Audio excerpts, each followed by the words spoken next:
दोस्तों, अगर आप सच में छठी मैया की कृपा पाना चाहते हैं तो कमेंट बॉक्स में लिखें जय हो छठी मैया की। छठी मैया का आशीर्वाद आपके परिवार पर सदैव बना रहे। माह के लिए एक लायक तो बनता है। मैं छठी मैया की सौगंध खाता हूँ। मैं एस्ट्रो सच छठी मैया की सौगंध खाता हूँ। यदि आपने छठ पूजा में यह कार्य कर लिया, उपाय कर लिया, तो आपको दुनिया की कोई भी ताकत करोड़पति होने से रोक नहीं पाएगी। एस्ट्रो सच चैनल भी यह कार्य जरूर करता है। और छठ पूजा में, छठ व्रत में यह गलती कभी मत करना दोस्तों। छठ पूजा में छठी मैया को ये 3 चीजें कभी मत चढ़ाना। भूल कर भी ऐसी छठ पूजा कभी मत करना, घोर पाप लगता है और व्रत टूट जाता है। छठी मैया क्रोधित हो जाती है। दोस्तों, आगे बढ़ने से पहले हमारे चैनल को एस्ट्रो सच को जरूर सब्सक्राइब करें और इस बेल आइकन को दबाना ना भूलें। दोस्तों, हिंदी पंचांग के अनुसार छठ हर वर्ष कार्तिक मास के शुक्ल पक्ष की षष्ठी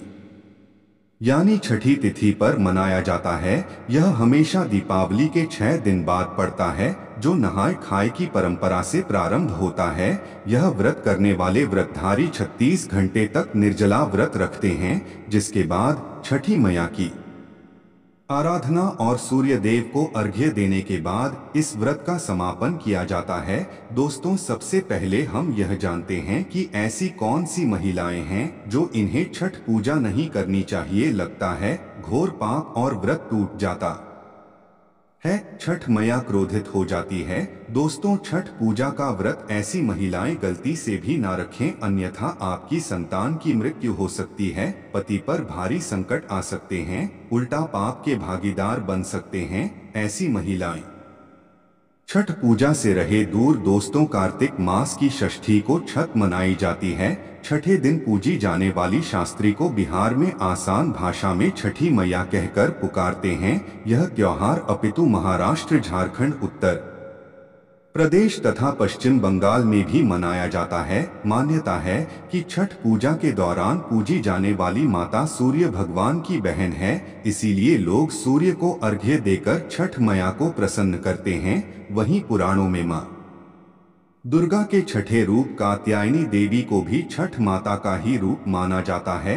छठ मैया को संतान देने वाली माता के नाम से भी जाना जाता है। मान्यता है कि यह पर्व संतान के लिए मनाया जाता है, खासकर वह जोड़े जिन्हें संतान की प्राप्ति नहीं हुई है तो वो छठ का व्रत रखते हैं। वहीं सभी अपने बच्चों की सुख शांति के लिए छठ मनाते हैं।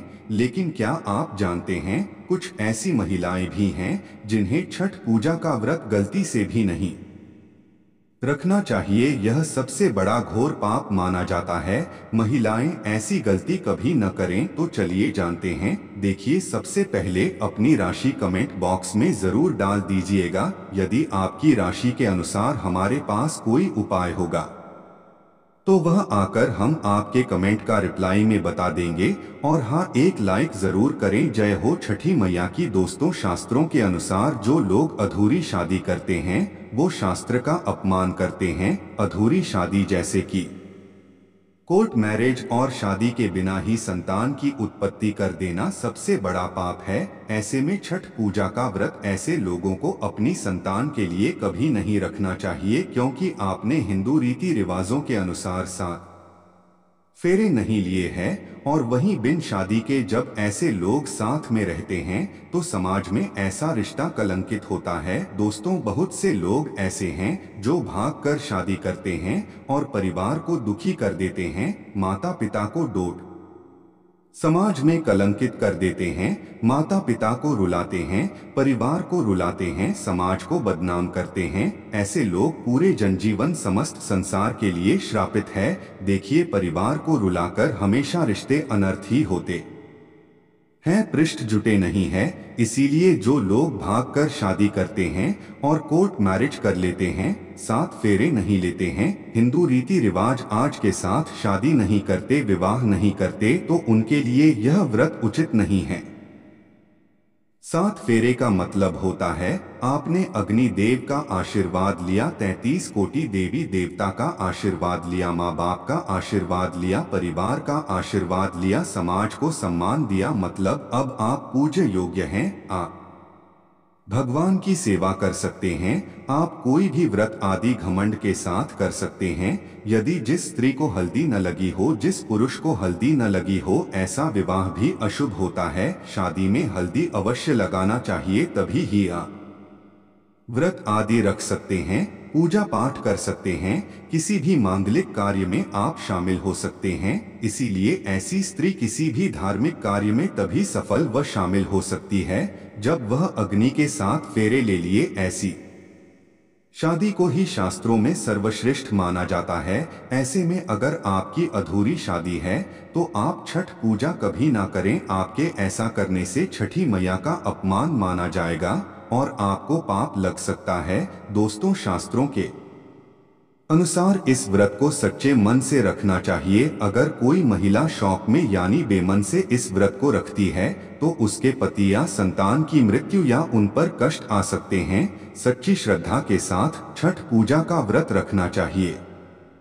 इस व्रत के सफल होने से संतान सुख की प्राप्ति होती है। संतान को कष्ट कभी नहीं आते। छठी मैया करती है रक्षा, घर परिवार होता है खुशहाल। जो लोग छठ पूजा करते हैं तो छठी मैया उनके इर्द गिर्द, उनके घर के आसपास सदैव घूमती रहती है, उनकी रक्षा करती है, उनकी संतानों की रक्षा करती है। जो बाज महिलाएं हैं उन्हें संतान सुख की प्राप्ति देती है, लेकिन सच्चे हृदय से ही माता को पुकारा। दोस्तों, छठ पूजा करने से सैकड़ों युगों के फल की प्राप्ति होती है।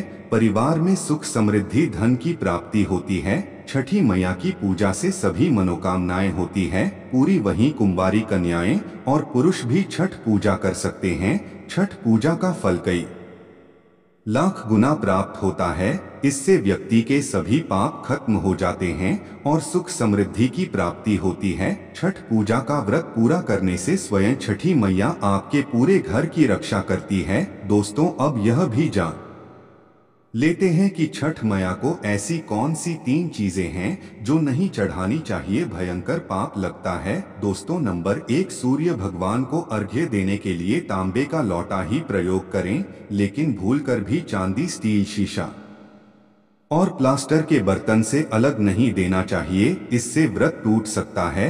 दोस्तों, नंबर 2, व्रत के दौरान घर में कभी भी मांसाहार न बनाएं और ना ही परिवार में किसी को खाने दें। जो लोग इस दिन लहसुन प्याज का खाना बनाते हैं और खाते हैं तो उन्हें छठी मैया उल्टा बर्बाद कर देती है, श्राप दे देती है। इस दिन छठी मैया को भोग लगता है, तो घर में यदि आपके परिवार में किसी ने व्रत रखा है तो आप भी लहसुन प्याज का इस्तेमाल करें। आप किसी और दिन को खा सकते हैं, लेकिन मांस, मदिरा, लहसुन प्याज आदि न खाएं। मान लीजिए छठ व्रत आपकी बहन ने रखा है और आप दूर भी रहते हैं, तब भी आप लहसुन प्याज न खाएं, नहीं तो उनका भ्रम टूट सकता है। साथ व्रत के दौरान घर में मदिरा आदि धूम्रपान भी नहीं करना चाहिए। दोस्तों, नंबर 3, छठी मैया का प्रसाद बहुत ही शुद्धता के साथ बनाया जाता है। उनका प्रसाद हमेशा ऐसे चूल्हे पर बनाएं जिससे ताजी लेपा गया हो।